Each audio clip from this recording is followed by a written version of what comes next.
El sistema busca moldear nuestra visión del mundo, fortalecer el monopolio de la opinión. Su objetivo final, el adoctrinamiento de la sociedad. Bienvenido a Convoy. Diversidad de formatos, conceptos, opiniones, gustos, preferencias, creencias e ideologías. El Convoy rebasa todas las fronteras y su ruta no tiene destino, uniendo a la mayoría de las minorías. Avancemos juntos. Convoy. Convoy presenta el podcast de la revista Proceso.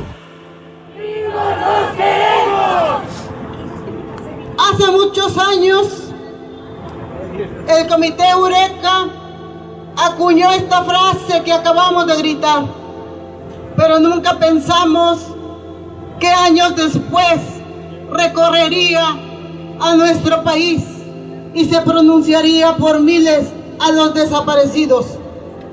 Pensábamos en aquel tiempo que la lucha de las madres de los desaparecidos era incipiente y que ahí iba a quedar, pero nos equivocamos. Hoy en nuestro país existen miles y miles de desaparecidos, hombres y mujeres, niños y bebés, y vivimos en la zozobra día con día. Todos nosotros, cuando salimos a la calle, no sabemos si regresaremos a casa. A ese nivel hemos llegado. La desaparición del estudiante de medicina Jesús Piedra Ibarra en abril de 1975 y de decenas de jóvenes durante la guerra sucia del régimen echeverrista dio origen a una lucha colectiva y personal de sus familiares para encontrarlos. Sobresalió por su esfuerzo y valentía Rosario Ibarra de Piedra, quien encaró a presidentes e incluso buscó a su hijo en las fauces de la bestia. Le exigió datos sobre su hijo a Miguel Nazar, el torturador que dirigía la DFS. Tras varias décadas de denunciar el autoritarismo, la complicidad y la indiferencia de sucesivos gobiernos ante esos crímenes, el Estado mexicano finalmente reconoce los valores de su lucha indoblegable. La activista recibirá la medalla Belisario Domínguez del Senado de la República.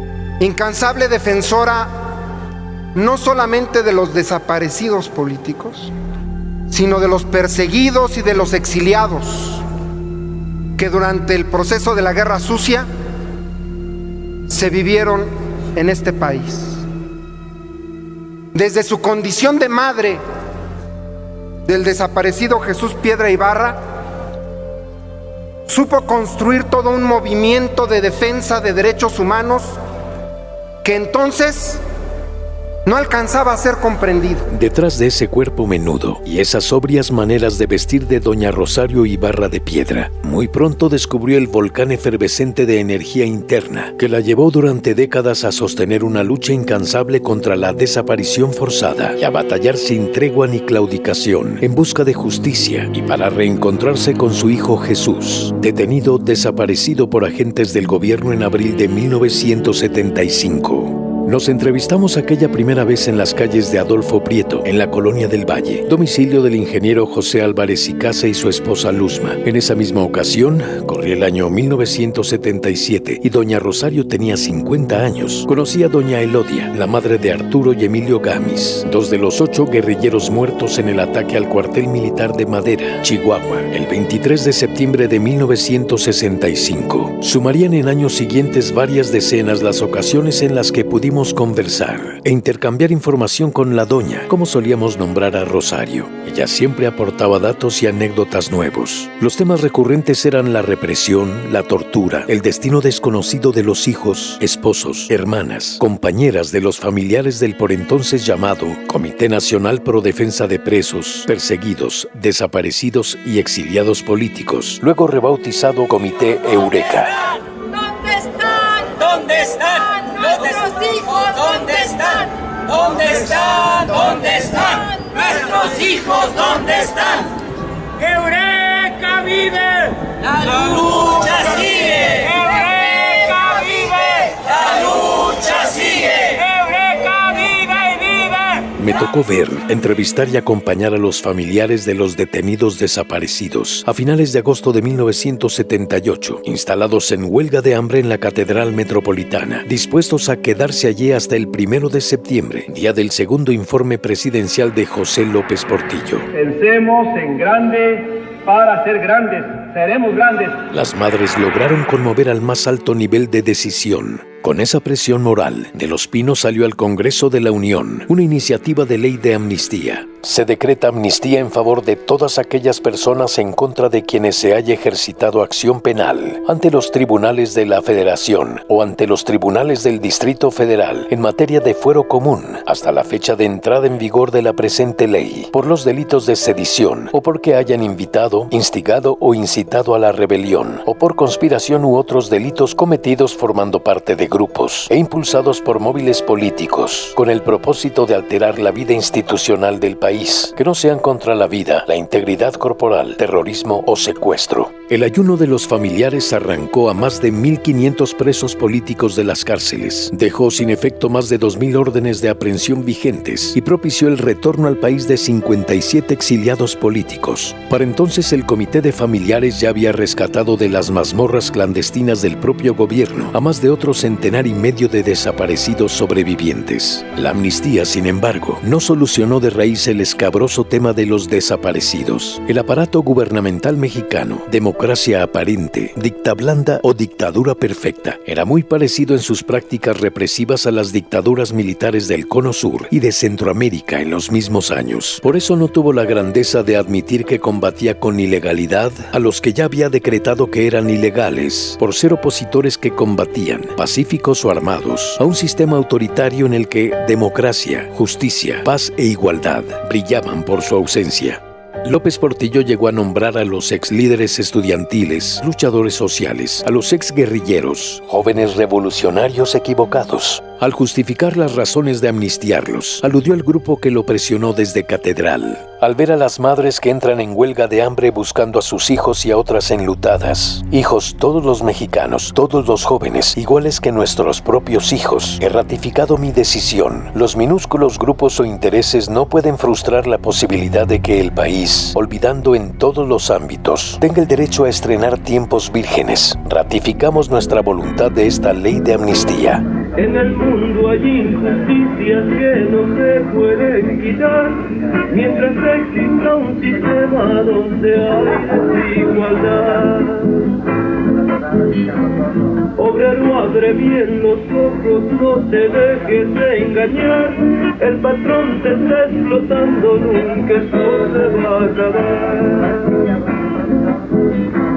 Organízate y defiende lo que es tuyo por sudor. Mandemos a la chingada a todo el explotador. Campesino, tú que sufres hambre, tierra y libertad, organízate y milita en la clandestinidad. Campesino, tú que sufres hambre, tierra y libertad, organízate y milita en la sierra de Ocotlán. Estudiante, tú que estudias, forma la organización que destruye este sistema donde hay tanta explotación.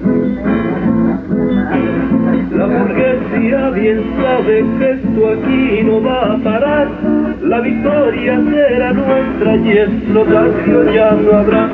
Recuerdo años después a una Rosario Ibarra cargada en hombros de la multitud, alzando el puño que apuntaba a Palacio Nacional, un 1 de mayo de 1984. Su movimiento por los desaparecidos había incursionado ya en otros ámbitos, como el campesino, el sindical y el universitario. Los familiares convertidos en semilla del Frente Nacional contra la Represión. No se me borra la emocionante ceremonia en el primer Aguascalientes de los zapatistas en Chiapas, cuando el submarcos depositaba en manos de Rosario, a la que entonces nombraba Madre, la bandera nacional en agosto de 1994, el levantamiento armado transmutado ya desde hacía 8 meses en un conflicto de fusiles callados. poema y prosa dedicados por el sub a Rosario, enmarcados y colgados en una pared de la sala de la abigarrada casa en los edificios Condesa, por aquellas épocas, cuando la doña, cada vez que viajaba a Chiapas, guisaba y llevaba un platillo especial que ella bautizó como Rospamar, de Rosario para Marcos, y aceptó a petición de los zapatistas la titularidad de una cuenta bancaria en la que se hacían depósitos venidos del extranjero para las comunidades indígenas de la zona zapatista, resguardo impoluto de donativos. La luchadora social evitó tener la mínima injerencia, pues su prestigio y honorabilidad eran garantes del destino de los fondos. Si un gobierno cae, hay en su alacena otros para reponer e imponer. Lo que lo aterroriza es la perseverancia de la rebeldía y la resistencia de abajo. Porque abajo es otro el calendario, es otro el paso, es otra la historia, es otro el dolor y otra la rabia. Y ahora, al pasar de los días, este abajo disperso y plural que somos ya no solo está atento a su dolor y a su rabia, también estamos atentos a su persistencia, a su seguir, a su no rendirse. Son parte de nuestra lucha. Rosario, con la foto de su hijo Jesús colgando en el pecho, pudo interpelar al menos en 39 ocasiones a Luis Echeverría Álvarez, cuando era presidente de la República, exigiéndole una investigación en profundidad sobre el destino de su hijo, estudiante de medicina en Monterrey. La doña se ganó la confianza de elementos del Estado Mayor Presidencial, uno de los cuales le pidió ser madrina de su hijo, los cuales le informaban en dónde estaría presente el mandatario y la dejaban pasar entre la multitud.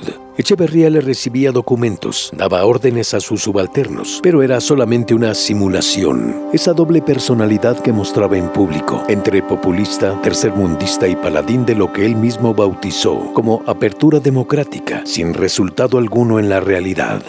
De manos de su compadre militar, recibió en 1977 las decenas de páginas de transcripción de llamadas telefónicas intervenidas por los servicios secretos y que diariamente se enviaban al presidente José López Portillo en Los Pinos. Me las entregó y se publicaron en la revista Proceso número 33. La doña se ponía sus ropas más humildes y anodinas para ingresar con familiares de militares y otros presos a la prisión del Campo Militar número 1 en las afueras de la Ciudad de México. Había logrado apuntarse como pariente de alguno de ellos. Preguntaba discretamente, miraba por todos lados en busca de algún indicio de que Jesús Piedra estuviese en ese lugar. Me cuenta que llegó a grabar un cassette con Las Isabeles, Del corazón de una palma y otras canciones preferidas por su hijo, porque él entendería que ella estaba allí, esperando encontrarlo. Del corazón de una palma nacieron las Isabeles,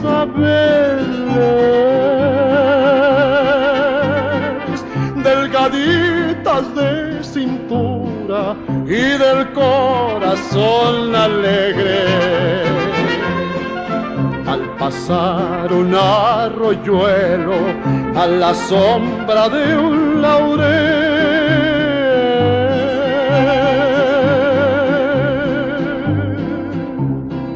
juntaba cabellos de oro donde se peinó Isabel. Ven, querida, ven, abrazarás a mi corazón. Luego solía pasar horas sentada en el pequeño parque en forma de copa en circular de Morelia, frente al número 8, Roma Norte, en donde estaba la Dirección Federal de Seguridad, DFS, organismo creado por el presidente Miguel Alemán en 1947, formado mayoritariamente por integrantes de una generación de cadetes recién egresados del heroico Colegio Militar. Junto con su hija Claudia, la doña veía entrar y salir vehículos con personas que iban al sótano por una rampa. La DFS actuaría casi en secreto, rindiendo informes exclusivamente al presidente de la República, pero pronto fue transferida de presidencia a la Secretaría de Gobernación. Antes de circular de Morelia, tuvo oficinas cerca del Monumento a la Revolución, una de ellas un piso completo del edificio de la Procuraduría General de la República, enfrente del Frontón México, en donde serían fichados e interrogados, a finales de los años 50, el líder cubano Fidel Castro y el médico argentino Ernesto Che Guevara, ambos capturados precisamente por agentes de la DFS, al mando del capitán Fausto Morales Juárez, quien los pondría en manos del capitán Fernando Gutiérrez Barrios. Doña Rosario y su hija lograron entrevistarse con Miguel Nazar Haro, entonces director de la DFS, quien en efecto las recibió en su oficina, pero negó que Jesús estuviera en el lugar o que hubiera pasado por ese edificio. Con premeditada hazaña, el jefe policial arrojó un montón de fotos sobre su escritorio.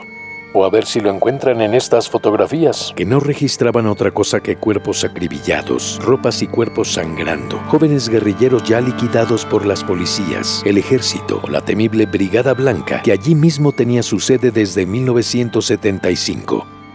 Conseguido su objetivo de infundir terror en madre y hermana del desaparecido Jesús, les abrió la puerta para despedirlas con una mueca parecida a una sonrisa. En su mentalidad, ellas debían pagar por la osadía de haberlo ido a buscar a su domicilio particular, en donde una persona les dijo en dónde encontrar a este viejo policía, famoso por torturar él personalmente a los cautivos en el Distrito Federal o en cualquier punto del país hasta donde iba a recogerlos y conducirlos a alguna cárcel clandestina. Él, estoy segura, sabía muy bien dónde estaba Jesús. Estoy convencida de que Nazar intervino en la tortura de mi hijo, si no personalmente, sí ordenando que lo torturaran en su vista, recordó en octubre de 1984, en entrevista con Óscar Hinojosa, en Proceso. Al finalizar el encuentro con Nazar, con el descaro más grande del mundo, me dijo que a mi hijo lo debieron haber matado las guardias blancas de Garzazada. Rosario Ibarra de Piedra reaccionó violentamente. Esto es una desvergüenza. ¿Qué hace usted tan tranquilo si es policía facultado para ello, que no va a aprender a las guardias blancas de Garzazada? El jefe policíaco reculó. No se crea. Por ahí se lo han de tener en algún ranchito y yo no lo voy a buscar. Para la activista, la conducta de Nazar era una impostura. En aquel tiempo mi hijo estaba en el campo militar número 1, le dijo a Hinojosa. Se lo reveló un funcionario que pudo ver un archivo secreto el 18 de junio de 1977. México ha firmado tratados internacionales, pero para el gobierno mexicano valen menos que el papel en que están escritos, decía Rosario ante escritores del Pen Club Internacional en Nueva York en 1980. Afirmaba, según reporte de Federico Campbell, que el gobierno mantiene una careta que muestra al exterior. Afuera critica a las tiranías fascistas, pero hacia adentro deja hacer a algunos cuerpos represivos, lo mismo que se practica en los regímenes dictatoriales, que tan acremente critica en los foros internacionales. Una vez le dijimos a un alto funcionario de gobernación que nos callaríamos si nos entregaba a nuestros hijos vivos, pero que si eso no sucedía, 300 años después, cuando nadie supiera quién fue Luis Echeverría, sí se iba a saber en cambio quiénes eran Jesús Piedra Ibarra, Jesús Ávila González, Rafael Ramírez Duarte y otros cientos de desaparecidos en México. Fui secuestrada en 1979 por elementos del ejército mexicano vestidos de civil y llevada al campo militar número 1. En ese campo militar no hay ningún enemigo de la patria. Ahí están luchadores sociales. Ahí hemos sido encarcelados aquellos que pensamos que este país merece un destino mejor. ¡Vivos los llevaron! ¡Vivos los queremos! ¡Vivos los queremos!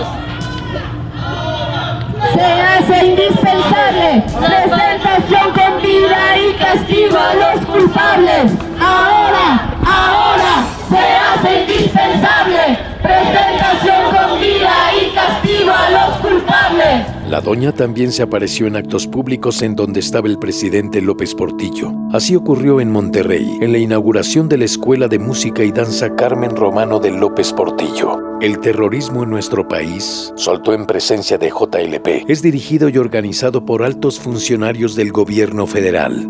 arrancó al entonces mandatario la promesa de que recibiría a los familiares la semana que entra para buscar solución al problema de las desapariciones forzadas. Concluyó el sexenio López Portillista. Siguieron Miguel de la Madrid, Carlos Salinas, Ernesto Zedillo, la alternancia partidaria con Vicente Fox y Felipe Calderón, la vuelta del PRI con Enrique Peña Nieto y los viejos desaparecidos siguen ausentes, sin solución a la vista.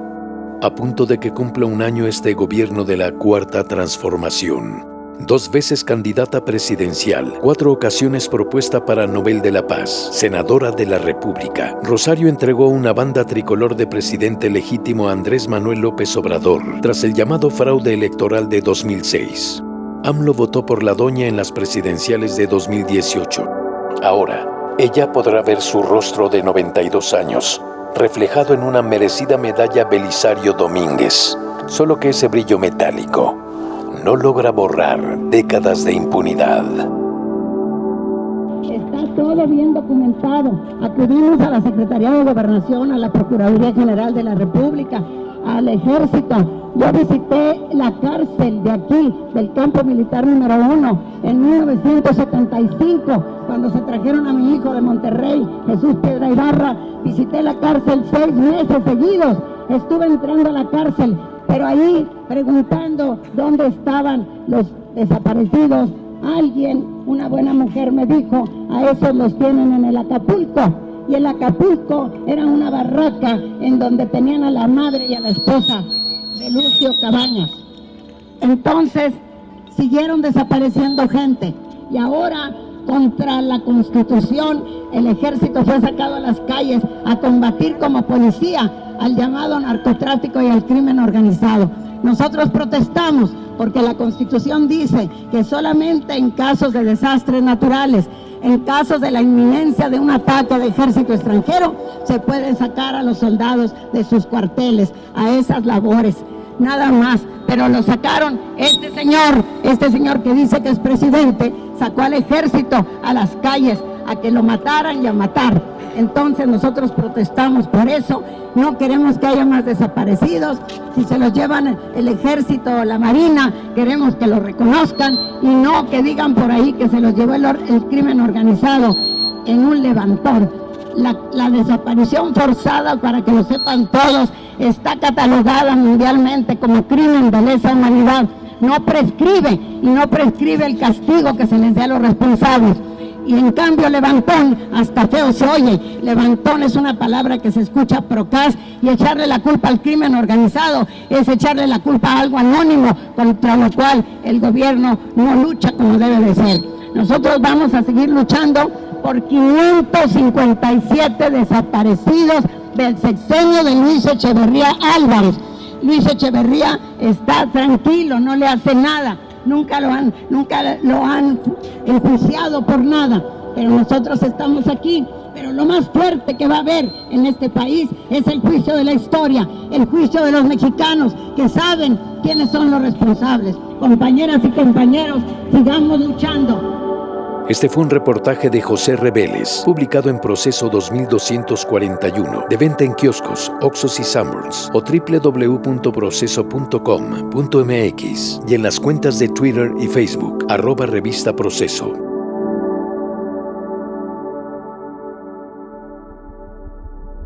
El guión de este programa fue escrito por Alejandro Saldívar, en la voz Luis Gerardo Zavala, en la producción Leonardo Espíndola.